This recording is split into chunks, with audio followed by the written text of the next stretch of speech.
welcome to another live stream from Kime to Go. This week we have Nige from Tudge29. Wave Nige, hello. We've got Howie from Howie702. And we've got Andy from Andy GSA Tractor. Thanks for coming along, Andy, today. Pleasure to see you, of course. Welcome. It's always nice to have different guests on here. We like to vary it quite a bit, and it's nice to see new people, really. So today, how should we start today? Has anybody been out for some nice ride? The weather's getting better in it to start with. Everybody should have been out for some decent rides, I hope. Let me just put the comments aren't on for some reason. Why are they not on? We've got no comments. Let me just show that. I can see stuff coming up on the side. There you go. Yeah, they're going up on the right. Are they going up on the right? Oh, yeah. Okay. Right. I had a lovely ride yesterday with this bloke. Can't remember his name I now. didn't. The bloke I went out with was a right pain in the ass. Was he? What did he do? We saw that. Yeah, we saw them ride along. That was a short ride, wasn't it? What were you doing? We testing out things, I guess. I don't know. He's just having a breakfast, and this bloke turns up and he starts dragging me around all over Dorset. I didn't really want to. I just wanted to get back there. So I was down in Poole and Bournemouth last week. What day was it? Yeah, beginning of last week. I was down that way. Cool. How far is that from where you are, Andy? Is it quite a way? I can get down there about an hour and 40, hour and 50 minutes, I suppose. Down at the Bournemouth in about an hour and 50 minutes. From here to Southampton is about an hour and a half. So, yeah, about an hour and 50 minutes. Are you on the comment? Just a quick question. Are you on the comments, Nige? So I don't want to click them when you're clicking. You all right? Yeah, well, if I do them then, and then we won't. Oh, I'm clicking, so that's perfect. That's why. Brilliant. We've got Steve here. Why isn't Steve on the channel? Is he busy or something? Steve's having trouble with his internet at the minute. It's like snail mail. He's he lives in a mud hut, doesn't he? In this sleepy recluse in deepest, darkest Dorset, and I think somebody's cut the bamboo cane to his hut. Wow. Well, I've got a question this week which has been burning in my brain for a while. It's about all the different type of motorbike riders that you get. You get the fair weather riders, the ones that only take the bike out in the good weather, and they'll be all coming out now. When you're riding out to work and things, or you're going on a ride, you'll suddenly see a lot more bikers on the road.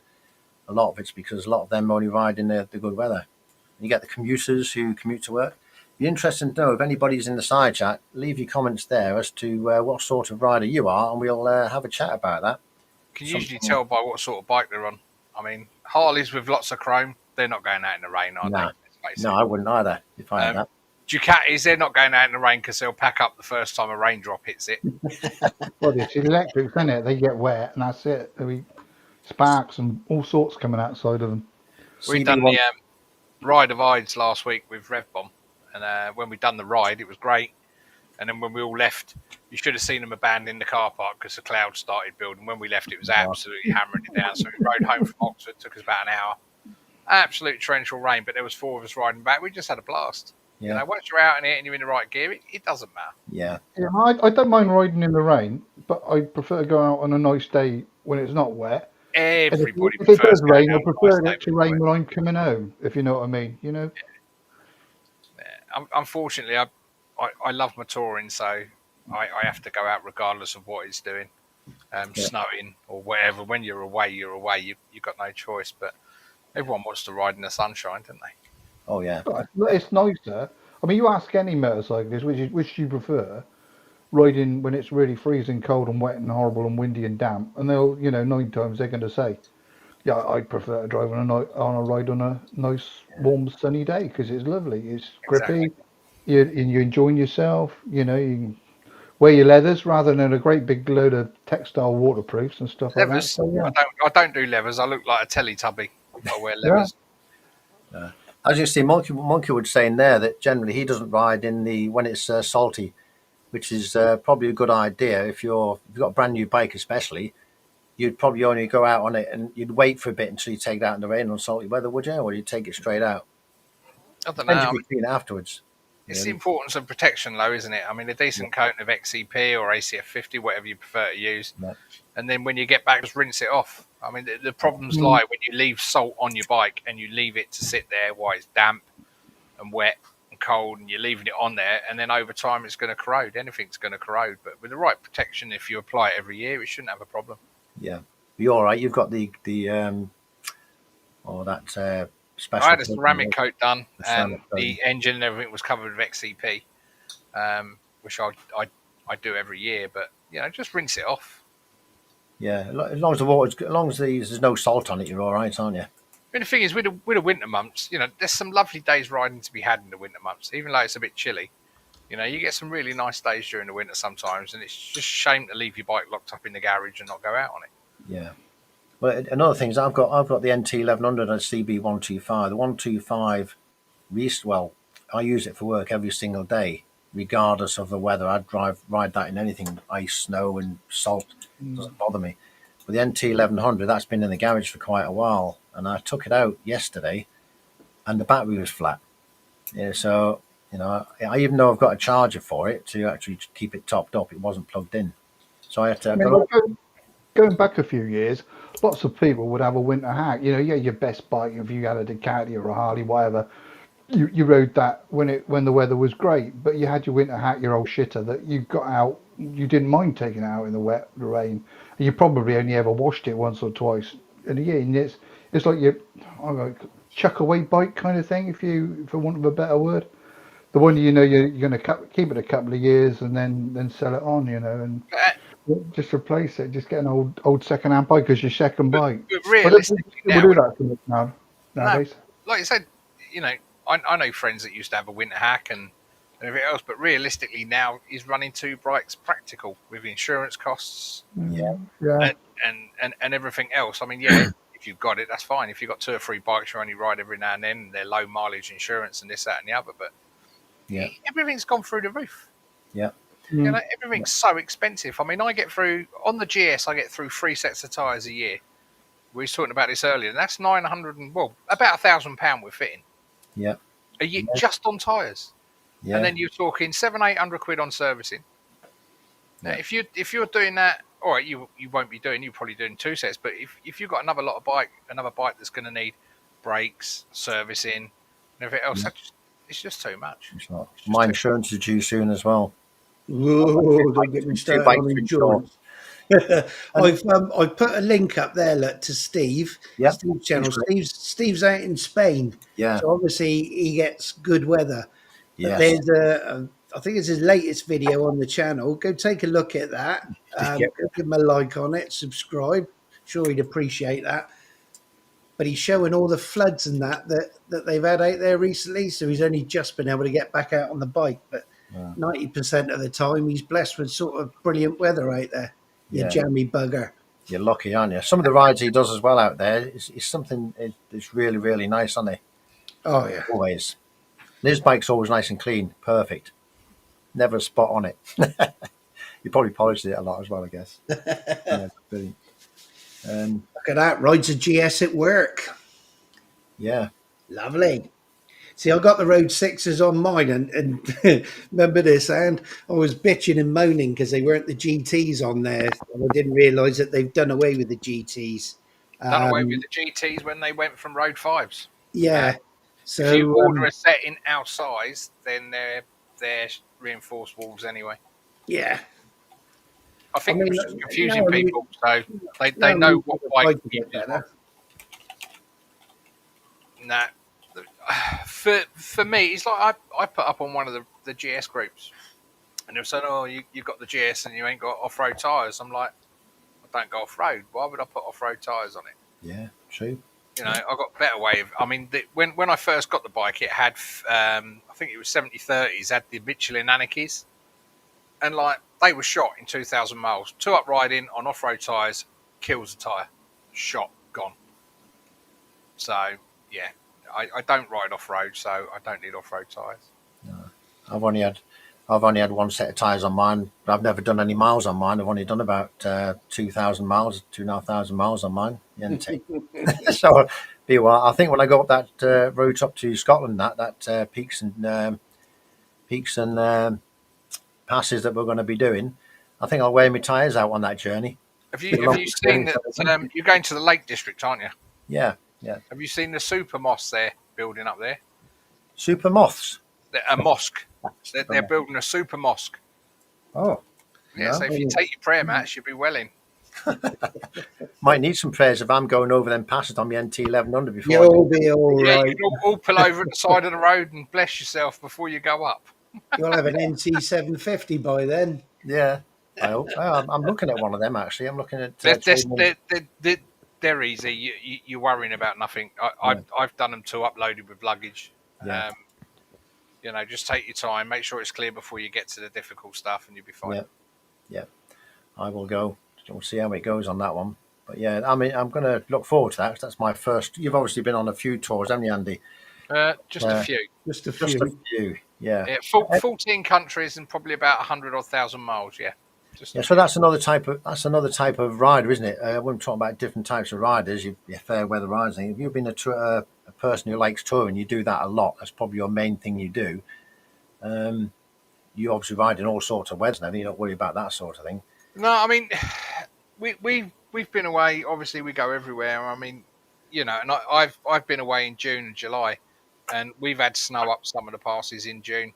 It's been -2, snowing, can't see 10 feet, and then when you get to the bottom in the afternoon, it's 27 degrees. The Yeah, weather lately, anywhere in the world, is absolutely balmy. You yeah, know, and you can get caught out. You can get caught out in June, July, August up these passes. I mean, when you're going up to sort of 9, 10,000 feet, the weather can change in a heartbeat. yeah, So just be prepared for it all. But it's you just got to be sensible with your riding. yeah. And just take your time. Give How yourself high? more time to stop. How high is them peaks, Nige? Do you know that we're going over? They're not that sort of high, I don't think. No, they're just little bumps. Little bumps in the road. That's what we want. So we don't want any more than that. Not if I'm It riding. doesn't matter what you do. Even if you're going to the shops, if you're on two wheels and you're enjoying yourself, it don't matter. That's it. Yeah, yeah. That's what I think. Yeah, yeah.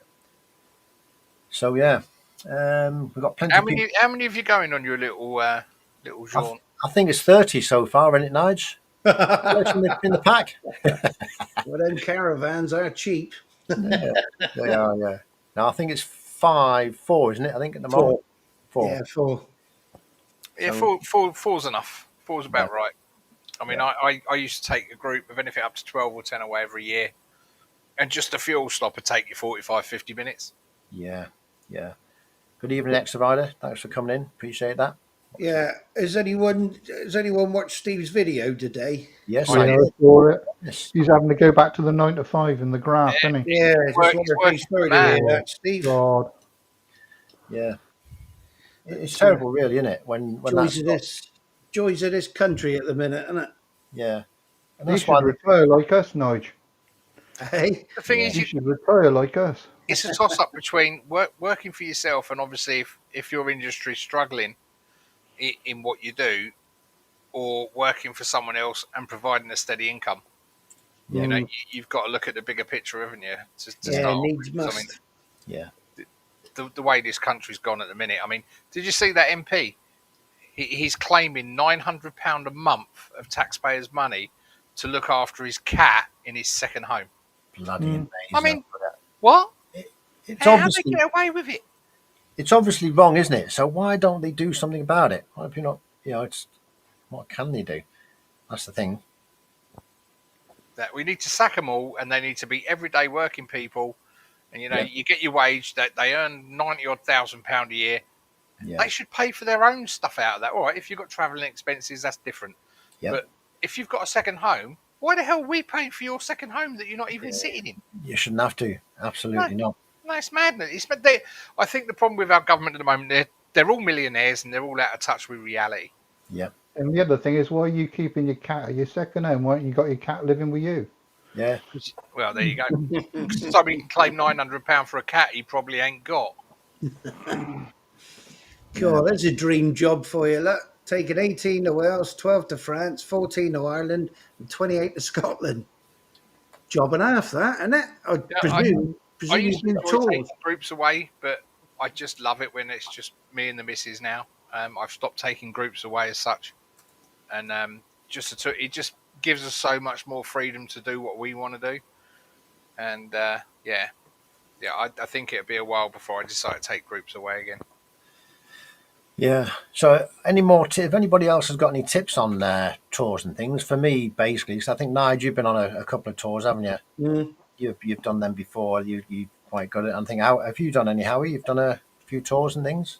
I did in my youth. I just used to go off in a direction and just keep on going for about 3 or 4 weeks. Yeah. Just on the bike before I was married. In my youth, I used to do loads of stuff. Yeah. But now it's just finding the time and the money and the cost of accommodation. And I can't camp these days because it's just I mean, too bloody much. I'm with you on that. I mean, we used to budget anywhere between 100 and 150 pound a day when we toured. Now I budget anywhere between 250 and 300 pound a day. Wow. Purely because if you think you've got 40, 50 quid worth of fuel, if you're doing 300 odd miles a day, you've got 120 to 130 pound for accommodation, and then on top of that, you've got meals for 2 people and everything else. It can get really expensive. I mean, I've got a 16-day tour and a 14-day tour, and I've had to budget £8,000. Wow. That's only one, isn't it? One tour. That's for 2. So that's for 20, nearly 30 days away. But £8,000 I've had to budget. Wow. That's a lot of money, isn't it? You can do it a lot cheaper, but like I say, it's our holiday at the end of the day, you know. Yeah. So It depends what comfy you want, doesn't it? Like, I know Alex says he likes to go on the hotels and things as well, because that's the only, it's comfortable. You don't want to be sleeping in a tent on a long journey like that. I like a nice hotel, and I'm prepared to pay for it. So yeah, if it's a weekend, having to put up with a caravan, look, with an outside toilet. Yeah, is that what ours is? A caravan and outside toilet. Yeah. Which tree would that be? The one on the left or the one on the right? the outside toilet's a long drop with a bucket. Or they probably supply a spade by the door, so you dig a hole first and then you dig the Yeah. I hope it's better quality than that. You know, I'm expecting 5-star accommodation. I hope it is. I'll have to have a word with Steve and make sure. It's the finest caravans money can buy. Well, Nigel's bring his butler with him. See if you can get him to help out. Right. Steve there, M109, said he's doing a planning trip to Andalusia. 3,000 kilometers will take about 6 days, and he's taking €1,200. That doesn't sound a lot, does it? For 6 days, is it? If you're on your own, that's doable, isn't it? 3,000 miles, that's a lot of miles, isn't it? Yeah, it's doable. I mean, I take very little cash now when we go away. I tend to just take my card. If I'm away for a couple of weeks, I might take €300-400. Yeah. Joe, I've not really. Everywhere takes card now, so there's just no need to take cash. Well, we'll get the comments back on here. We got them back on. We got the comments. And whatever you pack to take away, take half of it out and get rid of it because you won't use it. Yeah. Yeah. Hello, Alex. All right. I'm not planning. Yes. Good evening, Alex. Sorry, I got you in there. I was waiting for a gap before I said hello. Thanks for coming. Evening, everyone. Sorry, I'm late. It's well, I hope you got a note from your mum. I was on an important business. We'll forgive you. What's your excuse again? What? You were getting whiskey again, were you? No. It's to do with bikes, but you were stealing bikes. You say sorry. Yeah. He's Scottish. I can't understand what he says, but yeah. Sorry. Yeah. So it's good to see you here. And what's going on? Have you been out for any rides this week, Alex? Anything interesting? Yeah, I've managed to get out. I don't know, 2 or 3 times this week. It's been great. The weather's been good up here, so that's what I was going to say. What's the weather like up there? No, it's first down here. Yeah, first class. It's been.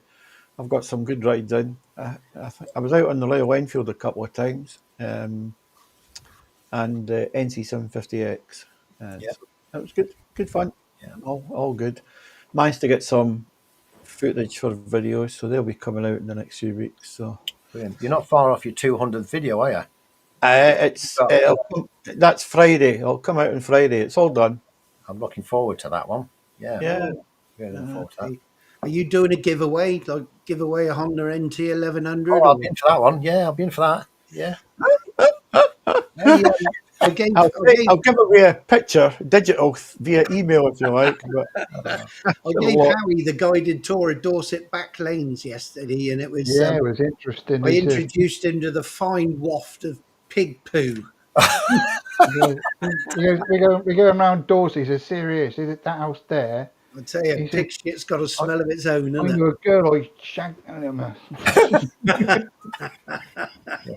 That's one of the beauties of riding motorbikes. If you're in a car, you don't get the full effect and feeling of riding the atmosphere. You ride on a bike, you get the smoke, you get the smells, and you also get smells. When I'm riding to work every day, I get a lot of how can I? Shit. No, it's how can I put it? Cannabis smells. Yeah, As I you was ride. about to Oh, say right, that. yeah. You can tell when you're behind a car that's or a van. It's normally a van, a Mm. white van, basically. Do you tend to find you don't overtake them? You just stay behind them and keep on sniffing, or what?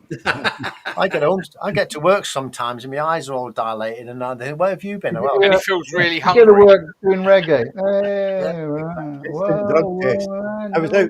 out with my wife today in the Hey. car, and when we're coming down the road, and I said to my wife, very much what you just said there. I said, it's amazing. We've lived here all our days in the countryside, and it's beautiful. Really lucky with the countryside we've got around us, the rolling hills and all that good stuff. And I said to her, I didn't really appreciate all of this until I got back on the motorbike and started riding the Mm. the roads because it's just a completely different experience. it is. I think every Well, vehicle it's has. just like you say, it's like what Joe says, it's the exposure you get. You don't get that in a car. You don't get that in any other vehicle except, well, you probably do get it on a push bike, but it's the exposure. And it's the same with like the speed. You're exposed to more to speed. You're exposed more to being more physical on a bike than you ever gonna be in a car. So that's why I think it's I mean, kind of like it's exciting, isn't it? there's something completely different about it. I mean, there's no way I'd do what I do if it was going in a car. Yeah, No, no, God, no.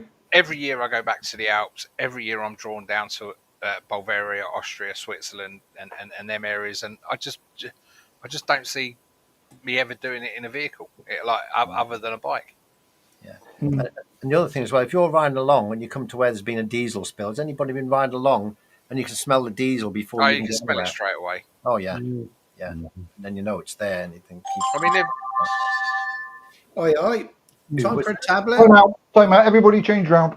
I spoke about it. have you got no other than the lakes? Have you got no ambitions to get over to Europe and experience something a little bit different? Yeah, Well, probably you could bring Alex in on this because I'm sure Alex would love to tell us you've been trying to book a ferry, haven't you, to go back to Norway? I have booked it. It's all booked now. But Isn't Norway extremely expensive? Cool, isn't it ever? yes, but I would say no more expensive than Switzerland. Switzerland's 4 times more expensive than the UK, so Norway's got to be up there, isn't it? Yeah. I mean, but it all depends what you do. You see, I when I tour, I tend to have one meal a day. So I'm not stopping and having lunch and then stopping and having an evening meal or buying breakfast. I'll take a couple of snack bars with me. That does me for most of the days. Sometimes I stop and get a coffee. And so I'm not spending huge amounts of cash during the day. I certainly do it when I come to my meal. In Norway, I had a tin of Carlsberg, and it was a tenner for a tin. It was eye-watering. I was like that. You've got to be kidding. But I was needing it. I enjoyed it enough. But You want to go out with Howie? Oh, he's a feeder. He is. He made me eat twice yesterday. He's Yeah. a feeder. You never know where you're going to end up, though. You could end up It going. was delicious. I mean, we had some Somerset dining, which was beautiful, and then we had the Dorset dining, which was Greasy basically spoon. a greasy spoon. And Proper it's just the food. difference between the two counties, really, isn't it? I mean, I know it's still Dorset where we went, but it's very close to the border, and it's a bit more sophisticated. Well, With I'm hoping to with get down brie that and way bacon. on the bike for 3 or 4 days in August. So we'll see. Yeah, I'll try and. well, we can show you around. Nigel will show you some Pig great shit. dogging spots with You delphiniums down it and Dogging all spots sorts. and a greasy spoon. It sounds like a perfect date We, to me. we know the actual location you're thinking there because it's got a cafe and it's a dogging spot as well. So you park up, you can stay there for the 4 days. There's another good thing that Noob's just mentioned. He said when you're out on a bike, and I suffer from this as well. It's hay fever. If you're going riding down a road, I'm and lucky that I don't suffer from it. So you're very lucky because when I get to that yellow rapeseed, it really does get on my eye stream, and I have to get past it as quick as possible. Doesn't I do any suffer good. from the poo fly in the mouth syndrome. I dislike Oh, that very much. yeah. No, as long as you're not. Why do you get the in Scotland? Obviously, you've got the midges and things like that. Do they affect people when you're riding along? You say that when we've done the NC 500, we took all our wet weather gear, we took all our midge spray, and we didn't see a bleeding midge. We didn't see any rain, and we got sunburnt because we didn't take sunblock. But I think you can do the NC 500 50 times and only ever get the weather once that we got. Yeah. It was really, really heavy rain from here to the Lake District, and then we didn't see anything for a week, and we had 27 degrees on the most northern part of Scotland, and we got sunburnt. Didn't see a midge, not one. I've still got the midge spray in the cupboard. It's probably too hot for them. Not used to hot weather. It's normally cold and wet and damp up there, isn't it? And they might just not like fat people. I don't know. I didn't get bit. I was a mid magnet while I was up there. The love fresh meat. 6 of us. It was me they attacked. I would say that certain times a year that the midges are there, and it's down the west coast. Right, we never get any on the east coast ever. No. No, never. Because they say rather than mid spray, don't they? That is it Avon Skin So Soft that the locals swear by up there? I think you just want to show your feminine side now and put that on personally. It was lovely. It was just we rubbed that all over each other. It was lovely. I've got to admit, I've never been bothered with midges. They seem to avoid my particular aftershave brute reason. A little bit of brute. Splash it all over Owie.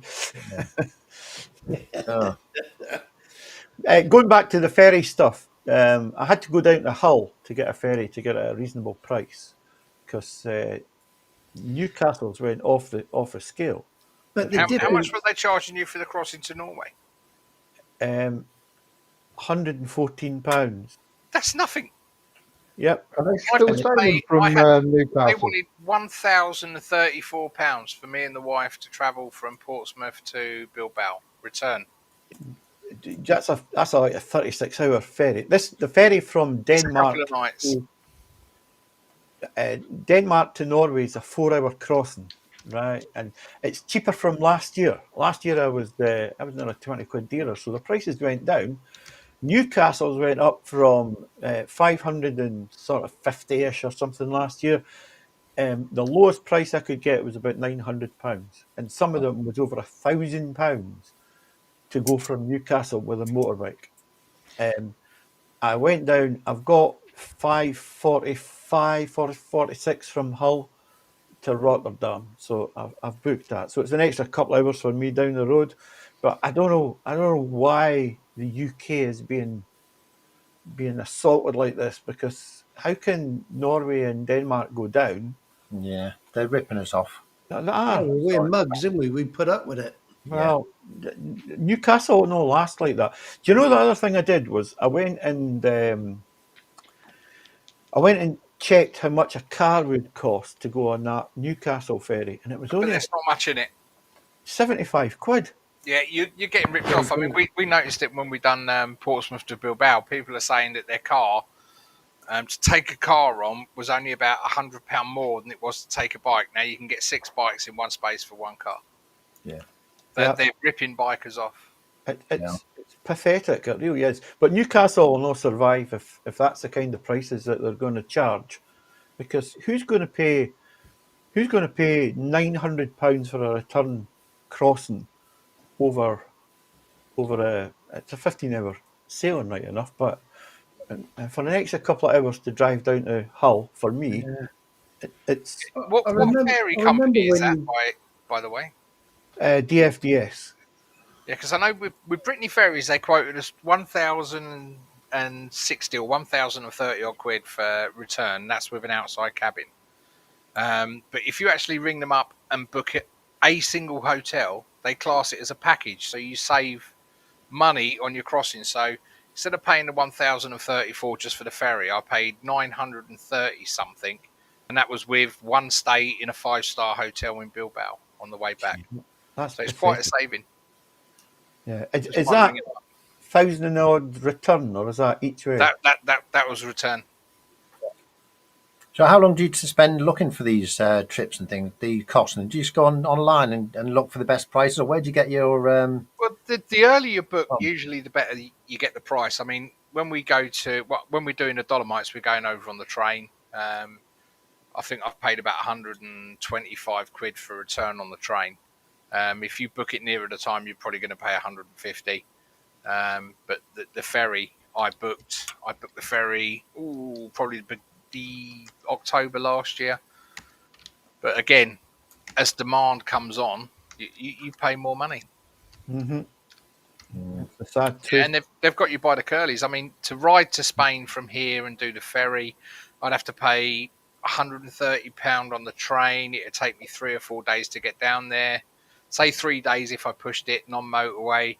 3 days back. That's 6 hotels. That's already the ferry cost covered straight away. And I've lost 6 days of my holiday. So the ferry is still cheaper. It's still more convenient. Yep. It's lesser of two evils. I've rode from the UK to Spain, and it can be a ball ache of a ride. It really can. Mm-hmm. Yeah, that's a long way to get down through France. It is. You're better off getting the ferry. People say, "Oh, the ferry's expensive." Well, Yeah. You've got to do what you got to riding do. down. You've got wear and tear on your bike. You've got hotels. You've got extra costs. Yeah. Exeter Rider saying, Howie, have you ever been abroad? Yeah, I go abroad. I fly though. Oh yeah. You can get That's a I flight. don't take my That's bike cheating. abroad. If I want a bike when I'm abroad, I'll hire a moped or a scooter or something. I've done that before in the past. Has But I anybody don't done take my own bike. the Isle of Man or something like that? Because that's like a more of a local place or island. That sort of place. Again, the Isle of Man to do the TT, it costs you just as much as going to Spain. Mega bucks, isn't Yeah. it? The, Yeah. the Yeah, that's ferries mega are, money now. the ferries are mental, aren't they? Wow. Yeah, one of the things I've considered doing is to go further afield, because it's like you say, if you go down to Spain, especially if, even for me to come from Scotland to get down to Portsmouth or Plymouth, or it's Portsmouth, isn't it? You're leaving from. That's a 2-day ride for me. I wouldn't do that in one day. And it's just, and then you're another 48 hours on the boat, so that's an 8-day round trip on its own. So Yeah, that's just a 48-hour drinking session, to be fair. Yeah. But the thing I thought about was that perhaps to hire a bike, and I did look to do that in Norway, but geez, the price of hiring bikes in Norway is off the scale. Yeah. It really is. Just to give you more time to ride, the difference I would say between Norway and Switzerland is Norway's roads were a lot quieter. Just as good, but quieter. We stayed in Switzerland for a couple of days, and the guy that actually was looking after the hotel was Dutch. And he was saying, although their wages are 4 times more, the cost of living is 4 times more. It's very expensive. Yeah. So we tend to actually stay outside Switzerland now and just dart in and out as we please. But I say this year we can go into Switzerland, but we might skip Switzerland because we're going into the Dolomites in Italy. So we'll probably leave Switzerland alone this year. So the new biker saying there, he wants to go to the Isle of Man outside the race events. Does it make a difference if you're going over there on a ferry or something outside of the Isle of Man? Massive TT? difference. It makes a massive difference. It's like the kids going away for on school holidays. It's supply and demand. They know people are going to want holidays in them times, so they just put the prices up. If you go outside them times, big difference. Because if you just want to go over and have a ride around the track and see the place, I suppose that's probably a better thing to do, or even just after it's finished when the atmosphere is a little bit still there. I suppose if you just want to ride around the track. Yeah, it's all supply and demand, and they know it. You're a captive audience. They know people are going to want to go over there in their droves on bike. They know people are going to want accommodation. They can charge what they like, and people will pay it. Yeah. What I would say is, you've got to do it. You've got to go and experience riding across and abroad in the motorbike. 100%. I'm 100% with you on that. It's a completely different experience to riding in the UK. Yeah. Completely different. I mean, I can spend 2-3 weeks in Europe and feel completely safe and enjoy it and not even look for a pothole. I'll get back in the UK, and before I've done the 105 miles home, they've tried to kill me 4 times. I fell down 4 holes. Mhm. It's madness. I would say they're very considerate of motorbikes and 100%. riders. Yeah, I agree. Steve's They're just come really- up with a good question there. Look, I mean, you just booked it, Al. Is it more problematic now getting in and out, No, That's what I'd be going worried abroad, and I don't know yet. Not been there. I'm not been there. not at the moment. They're bringing in a new thing probably in October this year or beginning of next year, where you've got to get a visa, but that visa is going to last you for 3 years. Other Is- than that, no, nothing at all. And that's all applied for online. It's about £8. It's going to last you for 3 years. So no, it's not changed a lot. It's still easy to get in and out of Europe. So is that all you need? Is that all you need? You need your passport and a visa to get across there. You don't even need that at the moment. All you No, need is your passport. Just your passport. Yeah, Yeah. it's not coming in until they said it's going to meant to be coming in October, but now they're looking at putting it back till early next year. And then there's a 6 months grace anyway. I'm glad you asked that, answered that question, because I've been trying to check on that. I knew it was coming, but I just didn't know when. Yeah, I've signed up to the website and they're letting me know. They're keeping me up to date. But even if it comes in October and you're booked to say go away in December, you've got a 6 months grace on your first trip. So you won't need it for the first time you go away within that 6 months. But if you're going away again within that 6 months, you will need that visa. But it's online, it's digital, and it's a one-off payment. It should last for 3 years. It's no different than if some countries you go to. I mean, we've been to the States. You fill in a thing on the aeroplane. Blah blah blah. It's done. This is all done before you go. Straight. But at the moment, no. You can book a train tonight. Just show your passport at customs, and you're in. That's it. Because I live quite close. You know, I'm right on. I'm probably only about an hour away from there. I've never actually been across. It was that easy. I might, when I retire, which won't be too long, I hope. I'll probably make that journey and have a try over there. Go over there for a day and see what it's like, and come back just as a practice run, and then do something a little bit further afield. Yeah, just go. Just go. Yeah, the system's like Steve M109R was saying. It's ETIS, and it's just not. It's not implemented yet. They keep putting it back, but yeah, it isn't going to be a difficult process just to go online and apply for it. Yeah. It's a digital visa, basically. It's a money grab. It's another. I can't remember. That's it. Yeah. They just want to show. I mean, if they can charge everyone that goes to Europe £8, their quid's in, isn't they? Yeah. So it's dead. When you go to the port, I don't know about you, but when you go to the port, I don't even need my booking number. You hand over your passport, they look at your passport and say, "Oh, that's you."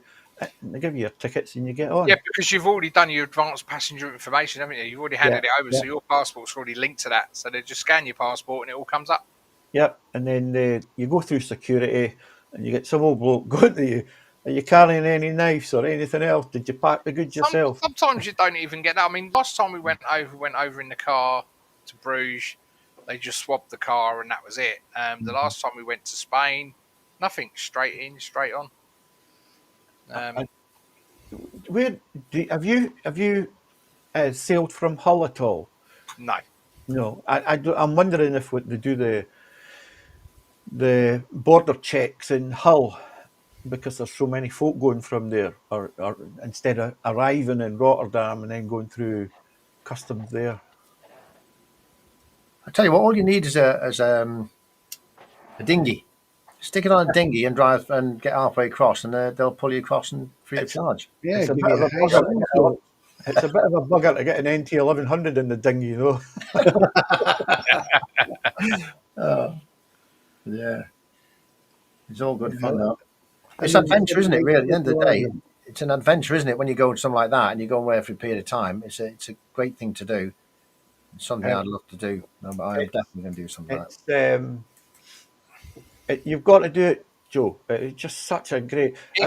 Amsterdam was a bugger for me. I think if you do it once, you're hooked. Yeah, absolutely. Absolutely. That's going to be on my bucket list. No, don't wait. Don't wait until your bucket list, because you'll regret it. Yeah. No, I mean, as soon as I retire... don't even wait. Just do it. Do it this year. Just do it. Just even if it's for a long weekend, I will. Just do it. The thing is, Joe, you're so close to the I know. channel, and I don't know much. It's not that expensive relatively. No. And you could be in France and then whizzing about some of I know. that places and then back again for Yeah. your work on a Monday Within, morning. Well, I have done that. I've gone across for work to over there and gone up to Denmark and back from there. So I've done it a couple of times, but in the car. I mean, Not I on can the train, guarantee you, within 10 minutes of getting off at Calais, if you select a non-motorway route and start heading south, you probably won't see another car. Wow, that's amazing, isn't it? If it's like that, jeez. It is something to experience. It really is. Amsterdam wasn't like that. That was mental, but it was mental because of the cyclists, not the not the cars. The cars were fine. The cyclists were absolutely bonkers. Yeah, a bit like Cambridge. Well, I've not been in Cambridge right enough, but geez, the Cyclists have priority. They've got their own traffic lights, their own lanes, and they're right in the middle of the road. Yeah, nightmare. Yeah, it's dodgy here on a bike. I've just bought an electric bike actually, not a motorbike, I was electric. going to say push bike, I hope. Yeah, I didn't want an electric bike, and I thought I've got to get some exercise. When I retire, I need to get some exercise. So I bought a bike, and I bought an electric one. And riding one of them on the road, it's real scary. I don't know compared to a motorbike. It's a lot worse. Oh, Yeah. Andy's gone. Back in a minute. Yeah. Over there, they have proper lanes and things, though, don't they? Over there, over in Europe and things for push bikes and things. yeah, but Separated, don't they? Completely. Not I like was here. coming off. I was coming off a roundabout, and there's a sort of outer roundabout for cyclists, and of course they've got right away, and I didn't see this guy coming past. It's on one of the videos from a couple of years ago. Now Do you you know hear, hey, they Don't tried walk the bike. that in Weymouth. One of the big roundabouts, one of the main roundabouts in Weymouth, they tried it, putting the cycle lane on the very outside edge of the roundabout, and you had to give way to them. They had 3 accidents in the first 2 days I can imagine. because we're not used to it. I mean, it's No, this was like the first 15 minutes. I got off the ferry, drove down the road looking for a coffee shop so I could set myself up, and it was just. But it was an eye opener. Once you realise about the cyclist, you become even more paranoid. And the cars are not the problem, but the bloody cyclists are. So for me, it was getting out of Amsterdam was the quickest and best thing to do. You want cyclists, you could go around Oxford. Christ, I mean- the place is rife with them. Students. oh push yeah, bikes. god yeah. Even the country lanes as well, because I was out on the NT 1100 yesterday, and there's a lot of bikes early in the morning going out in bunches on the country lanes. You're riding along at a recent 40 miles an hour or so, and all of a sudden there's like loads of bikes in the middle of the road, and they don't pull over either. Well, Nige was telling Stay a there, story big about bunch. a cyclist on that last video I put up. Mm, Wait, Nige. yeah. They these middle-aged men with their beer bellies and Camels. they're Those men in like that. scraping themselves into their Team Sky lycra. Good job that bloody stuff stretches. And I can't moan because I squeezed into it when I did that John O'Groats to Land's End. But yeah, they were going hell for leather down this country lane and come off. And when we got there, his collarbone was poking out, Oh, screaming like a good one he was. I always ask myself whether they get up in the morning and think, which national speed limit can I ride down today and cause the most chaos? Now, there's a good thing from New Bike. He's saying that he's been there a few times, and it's not the problem with the bikes. It's just you have to adjust to the fact that all the bikes are there and ride slower and more considerate, I suppose, until you get past them. What would you say about that? Because I suppose I reckon it's okay for the bikes to be there, but I think they should pay some sort of like insurance or some sort of money to be on those. It isn't the single cyclist. It's the wally in the car that hasn't got a clue how to go round the cyclist. Yes. And then you get the group of cyclists that think, oh, well, there's 10 of us, so we're just going to take the whole road up. Yes. They're another different kettle of fish. That happens a lot. I've seen that a lot, yeah. But I just going back to a comment that Noobs put that Picos, the Picos is on his bucket list. Well, I'd done the Picos last year, and yeah, it's definitely worth doing. I think you can probably do most of the Picos in 4 days, although we spent a week there. But yeah, the Picos is a special place. Some lovely, your video of some of the places there, the hills and things, are lovely views. Stunning. Well worth doing. Is it like the NC 500 though? Is it now a victim of its own success over there? No, it's not. Is it not? Not at all. No, not. I mean, we went in September. and it was fantastic. You'll see a lot of bikes. I mean, that's the thing. You're in Potest, which is like the main sort of mecca for bikes, and then you'll go through there and you'll see thousands of bikes, and then 10 minutes down the road, you won't find one.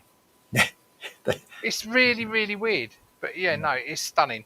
It's stunning. It's the NC500. Unfortunately, is stunning. It's a beautiful part of the world. It's up there with the best part of the world you could ever go to for scenery. But it's also the best part of the world for camper vans, traffic, and wallies. If you think that France is 4 or 5 times bigger than the UK with a tenth of the traffic, and Spain's very much the same. So yeah, we're so overpopulated on our roads in this country. It's unreal. What I would say about the NC500 is that you're right. The actual NC500 route is a bollocks now because of the amount of traffic. However, there are dozens and dozens and dozens of other roads that are not NC500 that are Yeah, totally agree. I mean, that are quiet and that they're just as good. I mean, last year it's the signs you've got up there for toads that make me laugh. Down here we get deer crossing. Up there you get toads crossing. Never heard of one of them. The red squirrels. That's it. I mean, we We've studied got Glasgow. toad crossings down here. Are you joking there, or is that serious about the No, toad? that's serious. No, there are signs up there beware of the toad. I mean, we started in Glasgow and we ended in Glasgow and we done the 500, but we done 1,000 miles. So we basically done a lot more than the 500 because, like I said, the roads off the 500 are just as stunning. If you've never done it, you've got to do the 500 to say you've done it, but we've done a lot more and it's brilliant. I mean, we didn't go up past Loch Lomond. We headed out to Inverary and we went round past the Sub Pens and round there. Beautiful, absolutely stunning. Another place that you guys should really consider. I went in 23 on the Royal Enfield up to Shetland. The Shetland is like the NC500, but there's nobody there. The weather's rubbish, but it's just such a magical place to ride a motorcycle. And the locals are all pretty friendly as well, so they'll no boil you in a pot or anything. You hope, anyway. They might get the haggis to chase at you. There's a haggis. I mean, those of you that go abroad, do you prefer riding on the left like we do, or do you? Because when we went to France, I quite enjoyed riding on the right. It felt more natural. There's something I'm with you on that somewhere, Nigel. I'm with you on that. It does feel a bit more natural. I'm not that bothered, right? But it was quite easy to ride on the right. But I'll tell you what I did find. It is on a bike because you're riding in the middle of the road anyway, so it's literally 6 inches the other side of the line, so it's no big deal. And you're not sitting at either side on a car. You're at the right-hand side or left-hand side. On a bike, it's the same, isn't it? No matter where you are. Yeah, well, when you get in a left-hand drive car, all your angles are wrong because you're looking at it a different way. See, that's never bothered me even when I take the car over. It just doesn't affect me which side of the road I'm on. Yeah, not if I'm a right-hand drive It's car. awkward at McDonald's if you're getting a drink, but other than that, what I would say is, see places like the Netherlands in particular have got a fantastic road system, and the roundabouts are pretty mental, right? So, what's the UK roundabouts like? It's like a free for all with people cutting lanes and doing all that kind of stuff, especially if you're on a motorbike. In Netherlands and other places, they split the lane, so you've got to stay in your outside lane. If you can't cut across because it's actually 2 lanes that you're going through. Now you've got the exits and all the rest of it, but you can't get people just doing as the crow flies, and I think it adds to safety hugely.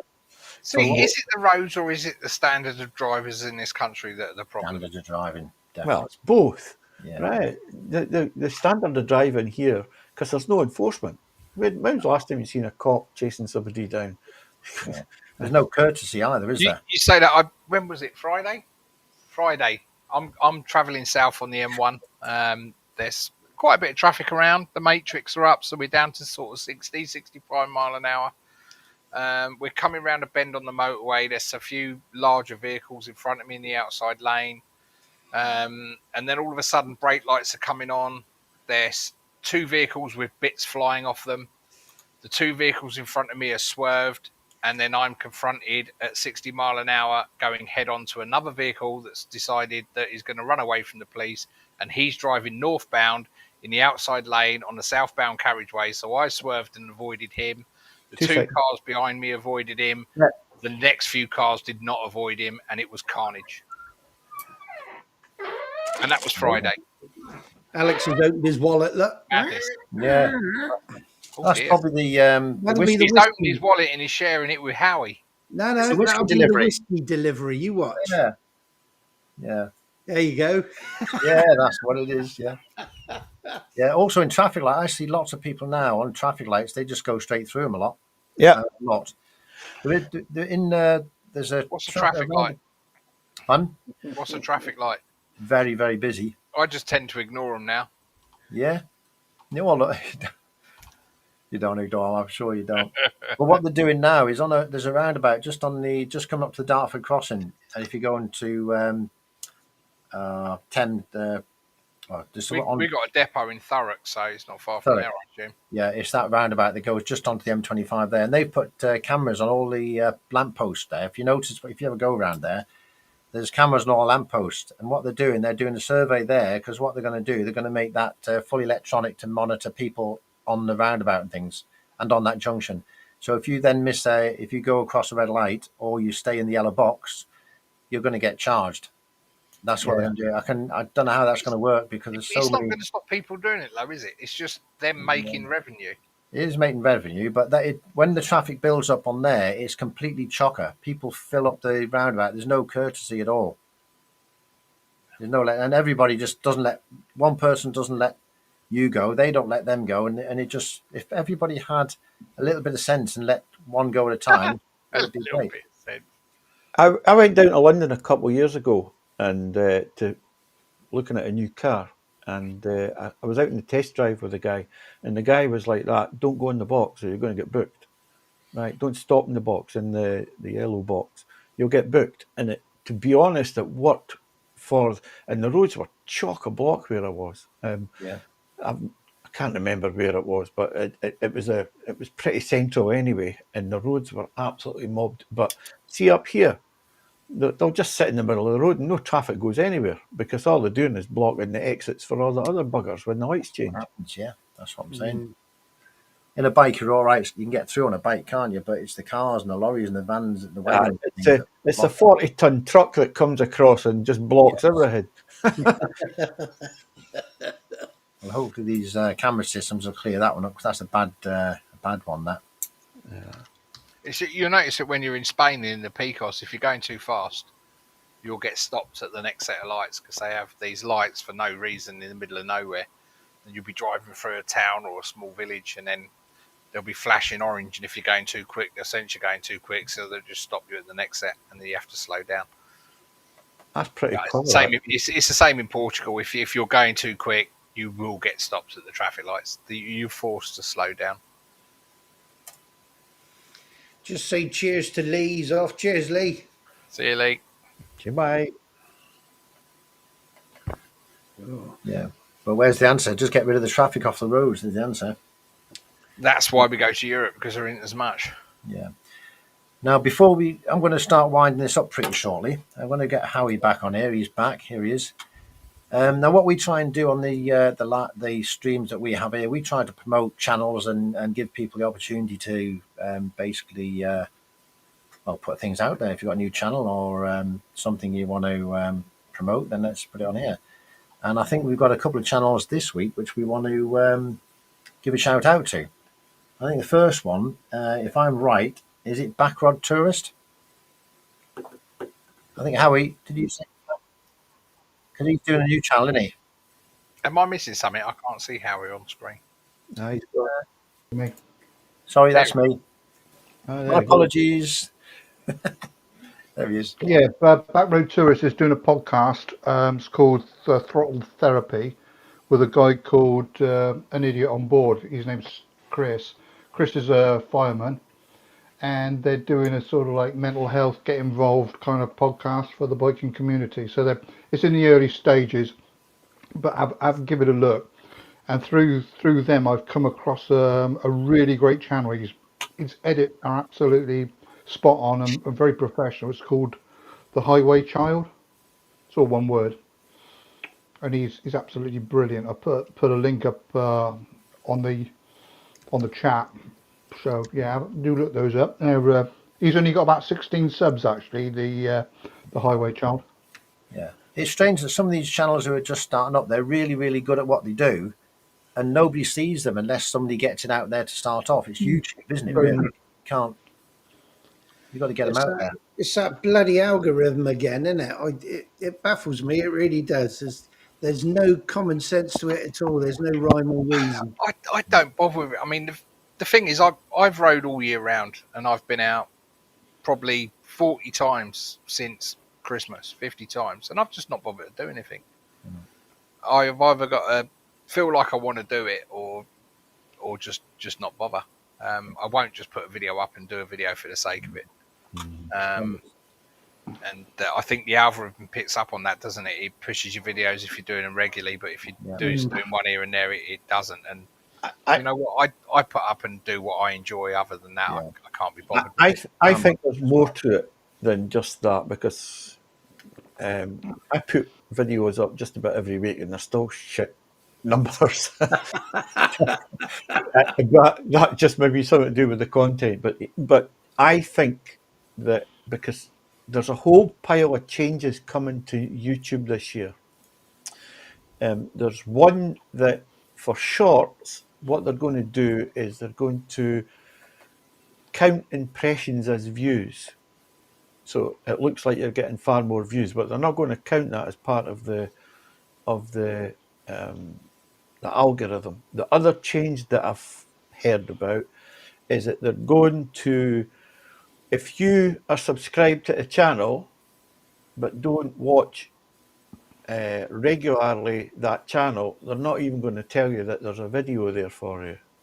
Now, I think it comes down to YouTube are not making enough money out of YouTube with advertising. It's got to be down to money, isn't it? YouTube ain't in it for the fun factor, are they? And what I think is, see the little shitty channels that are only getting a few hundred views, they'll make no money out of that. No. But what they'll push and what they're wanting to use their computing power for is the people who will get 100,000, 500,000 views. You know, you go and look at some of the youngsters, some of the crud that's out there and what they do, and they've got 500,000 views. That's what YouTube want to use their computing power on to make money, because that's where they get their adverts, that's where they get all their income from. And the little channels, they're not bothered about. They'll give you 24 hours, and then if you don't get watched, you'll never get seen again unless you go hunting for it. Because I've been looking at it pretty closely because I want to understand why it doesn't work. I don't. Can anybody understand how it works? No, they can't. They tell you the algorithm looks at 3 things, I think it is. One of them is how many people come back and watch your video, how many people that are how long they watch it for, right? So it's how many people come back, how long they watch it for, and I think it's impressions versus views. So if you get 1,000 impressions and you're only getting 100 views, that counts against you, right? You know, so I'm probably only getting 1 view, 1 impression, 1 like. Yeah. What's Noob on about? He's on about use the subscriber feed. Don't just use the main feed. Go to the menu and choose subscriptions. What's that all about? Does anybody know? I've never had to explain. There must be some sort of you can clarify that, Noob. It's don't use the main feed. Go to the menu and choose subscriptions. What does that one do? I wonder. The thing is, I think YouTube is one of those, you're either in it to get the views and the videos and get the likes and the subscribe, or you're just, for me, I put it up because I know my family and friends like to keep an eye on us and see what we're doing. And if other people enjoy it, then fair enough. That's the best way. And I'm really, you know, it's nice to think, oh yeah, these people are enjoying my videos. But if they don't, then I'm not asking, you know, I don't care if you watch it. But it's nice if you do. Yeah.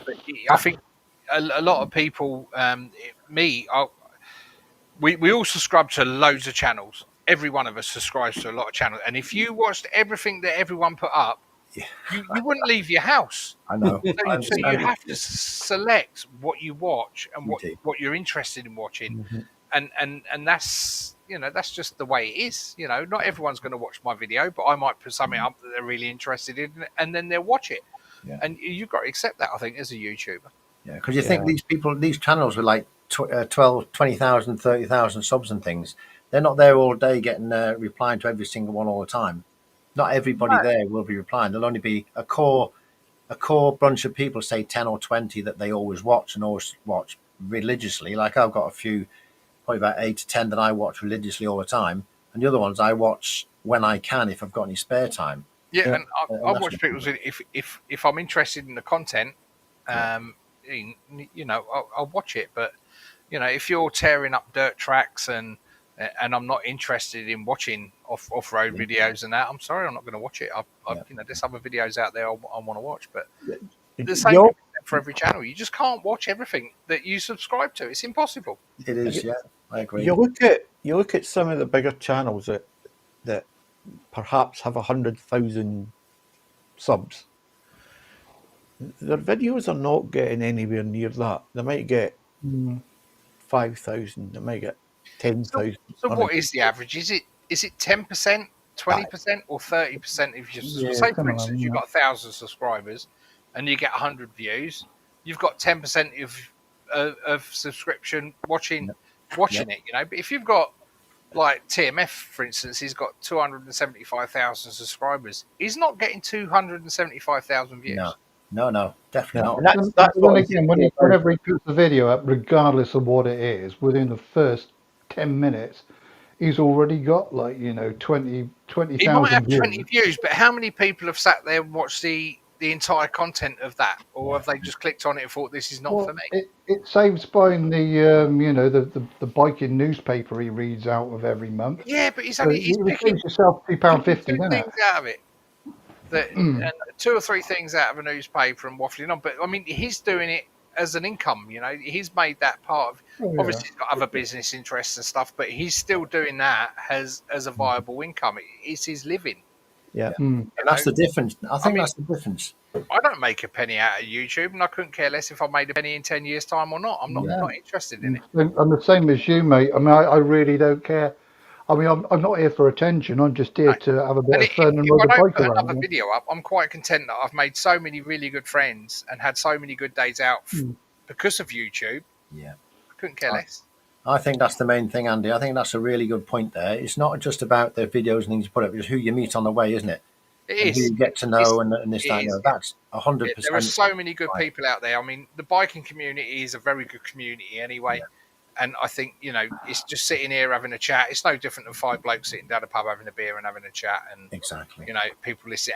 And that's what it's all about, I believe. Unless you're if you're making it as a career, then, you've got to dedicate your life to it. Who's directing that get your moves out bit? Is that? Well, I mean, Noobs has got a very good point there. What's that? I'm going to start wearing tight t-shirts and tweaking my nipples to get them harder because I think the old subs and views go way up then. Yeah, we'll do that. If you've got blonde hair, a nice tight arse, and a big set of knockers, you're going to do well on YouTube. Yeah, that's me and Nige then, except for the blonde hair. That doesn't help. We've got tight asses with right. You should have seen us out yesterday. You've got the wrong tackle in the trousers department. That's the problem. It is true though that the girls get a really good following, right? They get a lot. I think they do because men are perverts. Yeah. Well, and it's. I personally don't watch a lot of ladies that do YouTube. That's just me. But yeah, they do. You are right. I watch one. I've been watching one just now. She's running all over the UK, Ireland, and she's in Europe just now. She could probably pass as a bloke right enough. So, but she's really good, right? So it's not.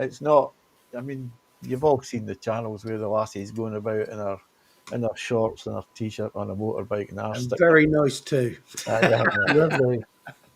There's one I saw somewhere. It's a video of a young lady kicking over a 750 Triumph Bonneville. Oh yeah, Had thousands of views, and all she's doing is kicking, and that's it. It's had massive views just for that. It's amazing, really. I might do that to see what happens. yeah. You'll get a lot of bad press. We are. You would, yeah. I want to be entertained. What are you doing? Oh dear, it's funny. I think YouTube is a big mystery, to be honest, and you've got to do it for the fun because you like to do it, and that's probably the most important thing. It has to be. I mean, I've met so many good friends that I can now truly call friends. Yeah. And people I enjoy to spend my precious time with. Yeah. That, and time is that precious. I've only met through doing YouTube. Yeah. And you know, and if that's all that comes of it, happy days. And time is precious. We all have a finite amount of time to enjoy ourselves while we're here. I learned a long time ago to if I want to do it, I'll do it. Yeah. Well, we enjoy watching content. I think a good way of looking at it is free storage, isn't it? It's like free cloud storage for your videos. This is the thing. I've been doing YouTube for 3 years, 4 years, whatever. But you know, I've been riding for a lot longer, and I've been recording my rides for a lot longer, and we've lost so much footage of stuff we used to do because, like you say, you put it on a memory card, that memory card gets lost. If you upload it to YouTube, it's there for generations to come. Yeah. See, Dylan's got a nice name there. I like that, Dylan. Yeah, I was just going to say Dylan's come up with a cracking name for the Sunday Waffle Club. We might have to change the name to that. I think the Sunday Waffle Club, because it's a good one. That I like that. Have you thought of a name of your little tour yet? No, I haven't thought of a name. No. It's basically the peaks and passes at the moment, isn't it? Yeah. Oh, that's a bit common, isn't it? Come on. PPP, what about 4 farts go north? That's a good one. Which one? It's 4 farts go north. It's not quite true. or I can't find my pass with both hands. We'll have to think of a name for it. I think is the best way to do. At some time, how the video is going to come out? Are you going to be a collaboration of videos, or are you going to do a free for all? We've kind of touched on recording and things like that, and about how we're going to record them, but not really any serious. Because you could go down the motor rev route, couldn't you? Where you all give your data to one person, and one person does it. I take my hats off to Craig when he does that. Unbelievable, isn't it? To have everyone. I mean, you're talking terabytes of data, and he puts it together. Hats off to the guy. I'd be quite happy to give all my videos and to somebody else, let them do it. I'd be quite happy with that. I'd be amazed. Yeah. I think, Nigel, you're going to get a lot of SD cards at the end of this trip, mate. But yeah, I've seen the workflow on Craig's Buddy editing software. I've seen a picture of it, and I kid you not, there must have been 16 different video feeds, all in his editing software, and he's picking out which bit to. Unbelievable. Yeah, he got more patience than I have. I think there's some people who've got a real knack of doing it, haven't they? Like Peaky likes doing the video. He does some really good videos, clear clarity. He's all color grade and everything else. And some people like me, I just put the video up and it's just straight from the GoPro straight onto there, and that's it. I done that one today, and it's only 3 minutes, and I had a quick run in that car park because it's just the decline of that meter. I mean, we went to one of them overland days probably about 4 or 5 years ago. And Henry Cole and that was there. And they didn't know who was going to be there. But you couldn't park in a car park. We were parked right over the road. We were miles away. And it's like, you go there now and it's empty. Because people just can't take their bikes there. Yeah. Yeah, there's a lot of places like that. The thing is, once somewhere gets popular, they tend to cut it down, don't they? People complain about it and things. If a cafe gets busy, because they've got lots of bikes and a lot of customers, then they start charging. People can't take their older bikes there anymore. Yeah. Because they're just going to get stung by Sadiq Khan's give us your money because I want to build another mosque down the fucking road. Yeah. Drives you mad. Now, Dylan's just saying his new bike's landing in June. Does anybody know what he's getting? It's NT1100. NT1100, yes. The NT1100 group is getting bigger and bigger. Yeah, he's got one though. He's changing it for a new one, is he He not? is, yeah. Yeah. It's the I don't know demise whether- of the GS group. That's what's getting me down. The which one? The demise of the GSs. Come on. Oh, they're good. I think there's a lot of good bikes out there, and it just depends what you physically like on a bike, doesn't it? Really, everybody I has think their own styles. it's like people. I've been asked by like, why did you bother getting your bike remapped? Well, there's several reasons. I found when I don't know what it's like on the 1200s. I can't tell, but when I load my bike up and I've got the wife on the back and I've got all the luggage and you come to a steep hill, pulling away was an absolute nightmare. You'd give the bike so much revs and then it would just die. There was nothing. So I approached BHP UK knowing that they do the flashes, and I said, look, this is a problem I've got. Would your mapping help? And they said, yeah, it'd help. We'll give you a bespoke map, and that's what they've done. And we put it to the test today, and the difference is chalk and cheese. It's phenomenal. Did you say it uses more fuel with the higher torque and I lower? don't think it uses more fuel. To be honest, I've been a bit more frugal with it and been riding like a complete frigging lunatic just to check out the new power. But it's it's the difference on the low down. I think I've got about 30% more power on my throttle at 20% of throttle. So if I've got 20% of my throttle, I've got a lot more torque and power available. It doesn't bog down anymore. It's so much more smoother. And I had a specific reason that I wanted to do. It's completely changed my exhaust note on my Acaprovic Encan. Completely changed my exhaust note because not only do they map your fuel system, they map your valves, your cams, they map the flapper valve on the exhaust. It's all mapped. There's about 6 different elements in this map that they change, and it completely changes the aspects of the bike. What about the power? What about the power at the top end? Is that is that Power at the top end is phenomenal. It's More. so smooth. It's so smooth all the way through. Then you hit 5,000 RPM, and you just feel a waft of power coming that wasn't there before. On the GS, the power was always very linear. There was always a lot of torque through from 2,000 RPM up to about 7,000 RPM. Now you just get that extra little kick that comes in. I think it's only about 12 brake horsepower more, but it's the way that power is delivered that makes the difference on the bike. It just feels so much livelier, so much more positive when you hit that throttle. I specifically asked for a map that allows me to have a bit more fun two up and gives me more power in the lower mid range, and they've done that 100%, but also increase the top end as well. No, it's worth every penny. Is it not something to do with emissions, though? The emissions are restricting all your power. And the thing is, when you get your bike, it's like the NT 1100 or any bike you buy that's a popular brand, Honda, Kawasaki. The map for that bike has to work with every fuel in every country that bike is sold in. Not every country has 97 octane like we have, or 95. Some of them only have 80% octane. And the map is generic for each bike. So, for instance, I put a K&N air filter on mine, which means my bike breathes more easy. I've got an Acaprovic Encan, which means it exits gases more easy. And all them changes from a generic map, because we're so restricted on our bikes on the mapping because of Euro 5 and Euro 5.5, whoever it is now. Get rid of it. Do away with it. Get a bespoke map for your bike, and you will notice a difference. 100% it's worth every single penny.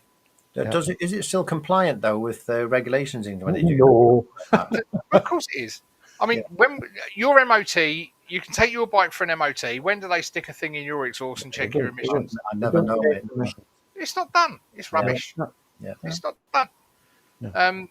It doesn't matter. If you take your bike to Spain and they do it differently, you might have a problem. But no, it's worth every. Your bike is burning every ounce of fuel that if you on your standard bike, when you twist the throttle, you've got you've got so much fuel and the air going in causes an explosion, and there is a small quantity of fuel that's not being burnt. Okay, having your bike remap will actually burn that fuel you're putting in. It will completely alter what your bike is doing. It's so efficient, and consequently, you get more power, you get more torque, you get a smoother power band. You get the roll on and roll off is so much smoother. The engine braking is slightly less because it's using it more efficiently, and because of that, the efficiency will probably be improved. Yeah. Does it make more people wave to you? On a GS, no, but you get a lot. You get a lot more of this. I feel like the Churchill dog sometimes, and everyone else is just going. I wish I had the balls to put it up on YouTube. When I was on my way up to meet Howie yesterday, I passed it. a Harley Davidson coming the other way. I give him the nod. I have never seen such a stuck-up pelican all my life. Well, that was it. You I got must that have one had as we about, left Motor Corsa? no, it was when I was on my way up to meet you. Oh, right. I must have had about 4 minutes of just I staring. think the comedian Mickey Flanagan, the demise of finger in this country has gone downhill. So's the demise of nodding. Oh, I was just riding the R9T tonight. I've got it downstairs in the garage. I got my son's one. It's been sitting in his garage for a year, so I'm going to be running about with that. And the 12, it's a air cooled 1200. Beautiful engine, really loads of power. Really enjoyable.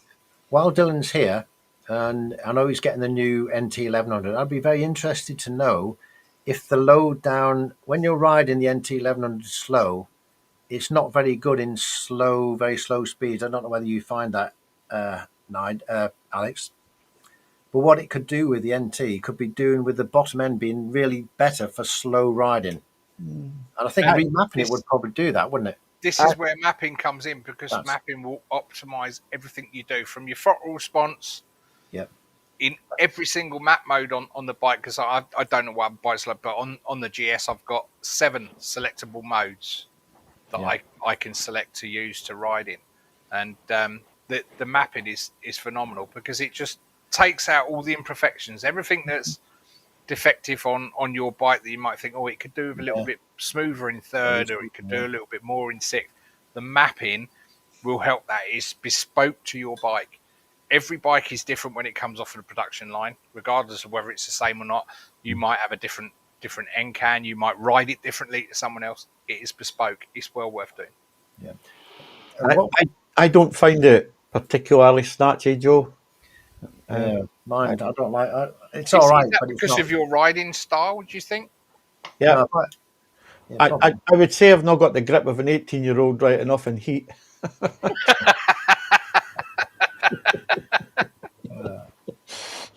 Yeah, it'd be nice to get that bit. I'll be interested to know anyway off Dylan when he gets his new bike.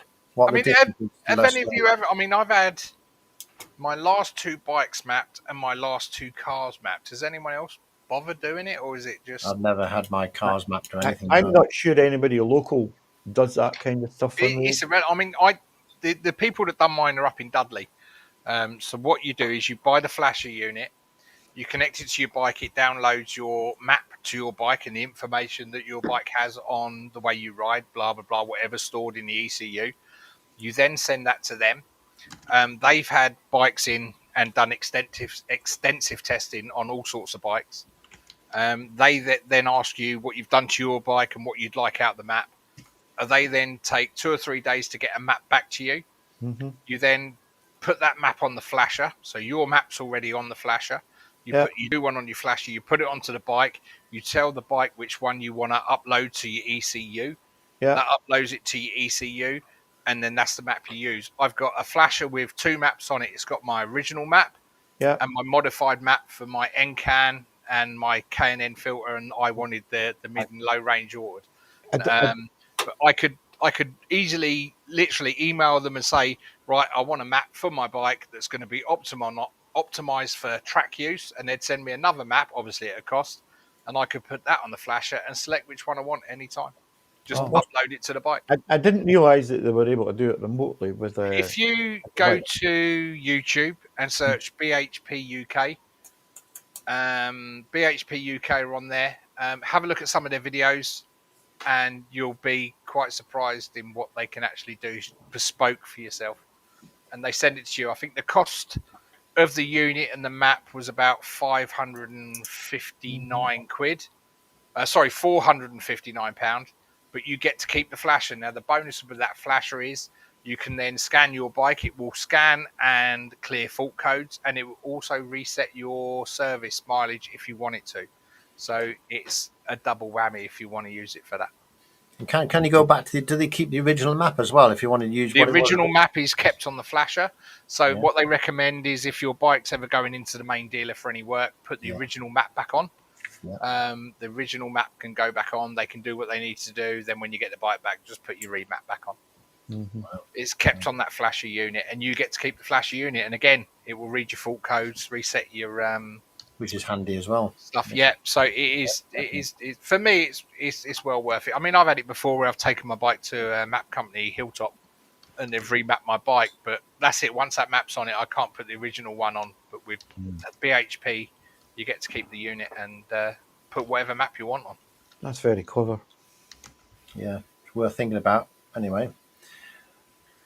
Right, guys, has anybody got anything we want to say? Because I'm going to try and wrap this stream up in a few minutes, about 5 minutes or so. So if anybody's got anything they would like to say, anything coming up, videos next week, anybody?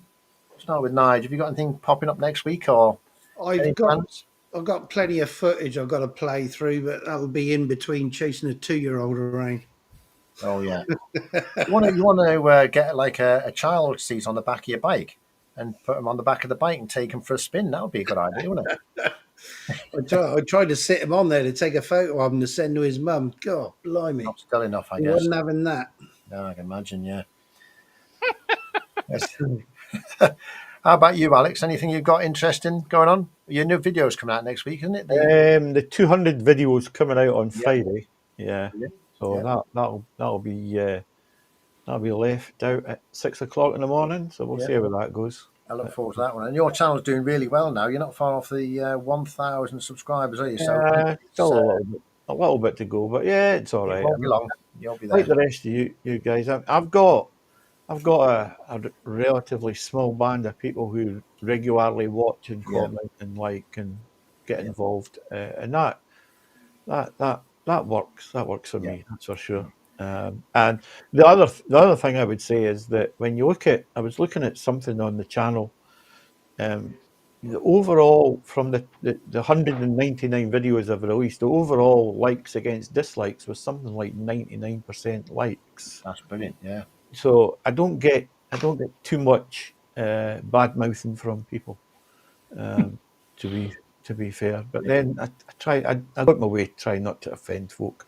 Yeah. I could do it quite easily, don't you worry. But and what about you, Andy? Have you got anything interesting coming up or anything happening that we should know about? Or Nothing planned. Like I said, nothing really until we start our touring. But I look forward to that. Tour videos never seem to do. They're probably the hardest to put together. Yeah. Because you have so much footage to go through, and they're probably the least viewed. Yeah.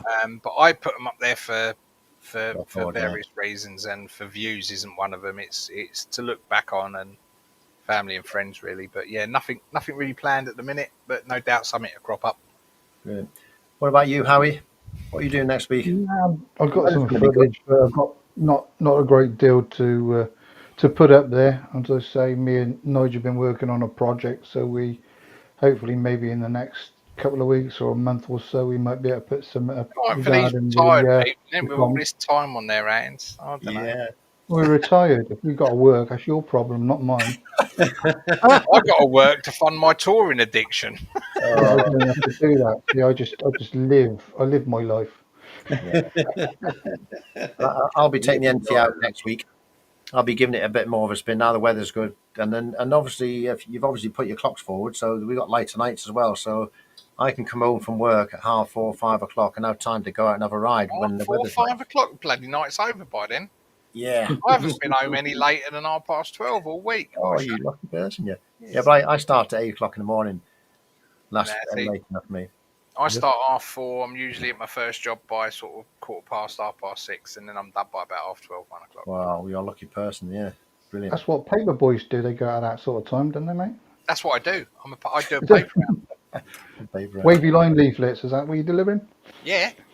Your local curry house is coming through your letterbox, courtesy of me. Right. Lovely. I'm going to go through the list of people who have been on the side chat today. And we've just got Paul Egan's just arrived. right at the very end. But then, but we've had a good stream, and if you missed it, Evening, Paul. start from You beginning. can tell the people that haven't put the clocks back, can't you? Because they're coming in now. They are, yeah. We'll have to wait and see how we can get the numbers up. Back. I thought they went forward. Hey, the clocks went forward today, and it's the first lane I've had for nearly a year. Yeah, brilliant, isn't it? Anyway, I'm going to go through the list. If I've missed anybody at the end of it, give us a shout, and I apologise if anybody has been missed, but it's not intentional. I'll start from the list. I'll go right through the beginning. So today we've had Steve Tomlinson, Steve M109R24, Cavana Honda Rider, that's Dylan, Monkeywood Garage, Away You Go, Steve Tomlinson, Life on Two Wheels, Sick Bastard 71. He was here as well. He popped in for a couple of minutes, I think. Slow Rider, New Biker, Teacher on a Bike. Is that Teacher on a Bike? Is that how you say that? Teacher on a Bike. Exeter Rider, Right Rock Rider, Quick Shoe Sticks, Peaky Biker popped in as well, and Backrod Tourist as well. They're all the people that I've got on my list, and obviously Paul Egan, who's just come in there now, and there he is there. So I want to thank everybody for coming out. We've had the guest we've had today, which is Andy, the GSA Tractor. Thank you for coming in. Do appreciate that. Always a pleasure to see you on the channel. And it's always nice to have different people on the channel. So if anybody wants to come on the channel, just pop us a note and or send an email, and we'll get you on. Shall I just run down this list quick, Joe, on You mine? can. Yes. Lee was in Monkeywood Garage. Yeah. Life on Two Wheels, as every week he comes in. Cheers. Away you go. Yep. It sounds like the bloody Grand National lineup you're reading. I know. Well, we're so popular. That's what it is. And they're under starters orders. Yeah. Away You Go is followed by Exeter Rider. Exeter Rider is coming up to Cavern the Honda Rider. Honda Rider. Yeah. And of course, Tutor, Ron was on the beach in, I presume he's in Spain. I think he was led there in his budgie smugglers. Oh, God. I think his comment was budgie smugglers smuggling a very small budgie. Oh, God. Oh, that ain't corn in the bird's nest. White Rock Rider. I think all the others you've already covered. I say Peaky was in when he Bry. Highway Child. Oh, that's the video, wasn't it? Noob just arrived. Noob's been in, hasn't he? Yeah. And just mention the two videos that we. One was Highway Child, was one of them, and the other one was Backward Tourist, the new video, new channel just started up there. Definitely sounds like a horse race. Yeah, brilliant. Well, I have enjoyed this stream quite a lot. It's been very interesting, and the chat's been absolutely perfect, spot on. And I want to thank all the guests here. And that's Todge29, Nige from Todge29 Motovlogs, Andy from Andy GSA Tractor, and Alex from the Adventure Blue Review, and I forgot your name, Howie from Howie702. Sorry, I didn't correct your name, but I could say that. Yeah, get the right up here. Joe, is it worth mentioning that Exeter Rider Steve? He's starting a new job, so good luck to him. Yes. Good luck, Stevie. Good luck. Yeah, we Hope it all works out for you. Yeah. The thing is, with things like that, they do turn out right in the end, because people with talent and things like that, they will always get on. No matter what happens, they will find a way to make things work. So I think things happen for a reason. They do. Yes, I 100% agree with that. Yeah, and you've just got to grab it and go with it. If I stayed on the tools and stayed an engineer all my days, there wouldn't have been the opportunity to make decent money until you moved into the office environment. Yes, that type of where you can get promotion and get better money. So good luck, Steve. I'm sure you'll do fine, mate. It's like my job. I don't understand. I don't do nothing. I work. I get paid for nearly 50 hours a week. I probably work 35 to 40 at the most. I do as little as possible, and they can give me money. They're all fucking mad, if you ask me. I hope your boss is not watching. I hope your boss is not watching there. I told my boss one thing. I says I like to be the last in, the first out, and do as little as possible while I'm here. Are you a councillor by any chance? I'm a member of Parliament. Brilliant. All right, guys. Love Thank it. you to everybody in the side chat and everybody who's contributed to this stream. And I am not going to be on doing any streams for about 2 weeks. So next weekend and the weekend after, I won't be doing a stream personally. But Nige, are you going to be doing a stream? You're going to. Oh, I expect so. If I can't go a whole week without coming on here and not whinging. Okay. So what we'll do. So for the next 2 weeks, Nige is going to do a stream from his channel, which is Todd's29. So make sure you check that out and How keep in did you touch. come up with the name Todge? You'll have to You go. standing there naked in the mirror and thought, I know, I'm going to You'll call have to it go Todge. and watch Motor Vloggers Unplugged. Yes. Yeah. And I- It's on at 6 o'clock tonight. he's Yeah, dropped a couple of letters. There was an ear on the edge of it. I learned something. I learned something today when I watched that video with you on the Motovlogs Unplugged. I learned something about you today. So yeah, that was brilliant. I'm going to be a watch it once we're finished, Nigel. Jerry's just come in. Of course, Hello, we've now Jerry. got the hour difference. haven't we? Jerry, we're all going away, pal. It's all the hours, We've but got thank the you. hour difference. But thank you for popping in, Jerry. We really appreciate you popping in. We obviously like to see you and everything, but that's it's always good to have you popping in on the side chat. So we're going to close the stream, I'm afraid, for today, and I will catch you all the next time. Don't forget to tune in next Sunday for Todd's29, same time. Good all. Yeah, stay safe, everyone. See ya.